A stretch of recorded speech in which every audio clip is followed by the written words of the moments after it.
Tuesday, June 6, 1944, now forever known as D-Day and the beginning of the Allied invasion of Normandy.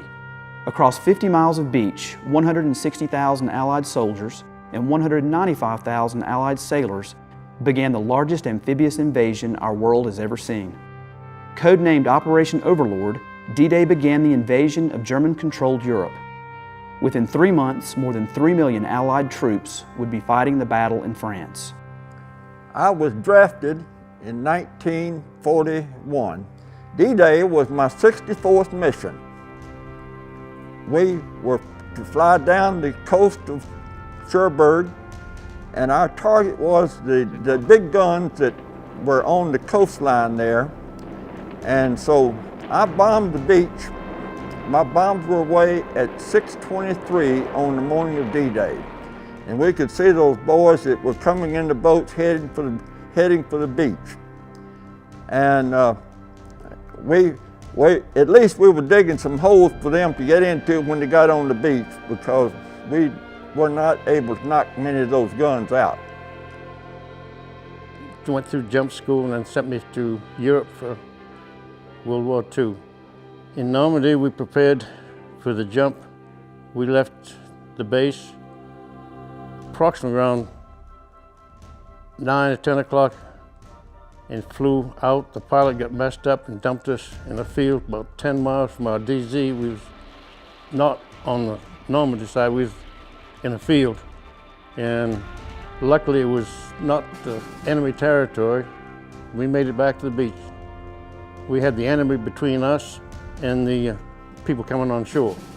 We had them surrounded there, so it took everybody by surprise. Across the Atlantic, 4,000 miles away, lies Bedford, Virginia, home of the National D-Day Memorial, and come June 6th and 7th, 2014, the center of operations for the 70th anniversary and commemoration ceremonies of D-Day and Operation Overlord.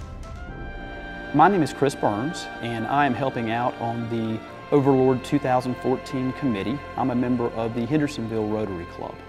For me personally, I know that my involvement in Honor Air, especially bringing those vets home and seeing their faces where their relatives and their friends and the communities came out to greet them, is probably one of my best Rotary experiences. The Honor Air trip that we went on to Asheville, North Carolina. We got to Asheville, they had coffee and donuts, there was a tremendous amount of people there and greeting us. And we got into Washington, D.C. The fire department was out there with the fire trucks and spraying water all over the place. And we walked up the ramp to get off the plane. There was a big band up there and a lot of people up there greeting us and telling us what a wonderful job we'd done. Everybody was waving at us and hollering, and the band was playing, and it was a really joyful occasion.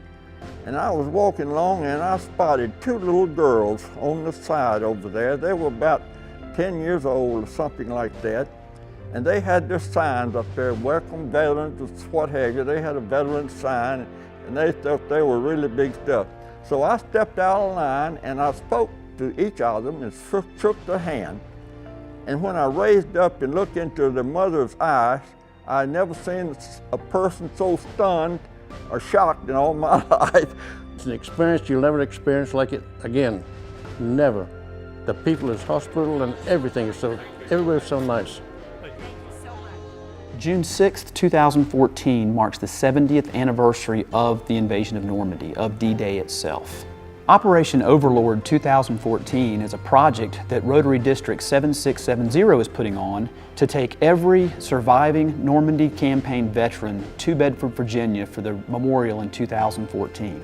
For those Rotarians that were involved in Honor Air, you remember how much the vets got out of that experience. And that is a big piece of why we're trying to get this together and actually do it for those vets for the 70th anniversary commemoration of D-Day. I'm looking forward to the D-Day Memorial in Bedford, Virginia. And it'll be a wonderful trip, just like when we had the Honor Air flight to Washington. And I'm looking forward to it, and I hope other veterans will be able to take the trip with us. I am really looking forward to this trip to go to Virginia for the memorial on 70th day. So many of the veterans that were really on D-Day will not be able to make it. We lost a lot of men that day.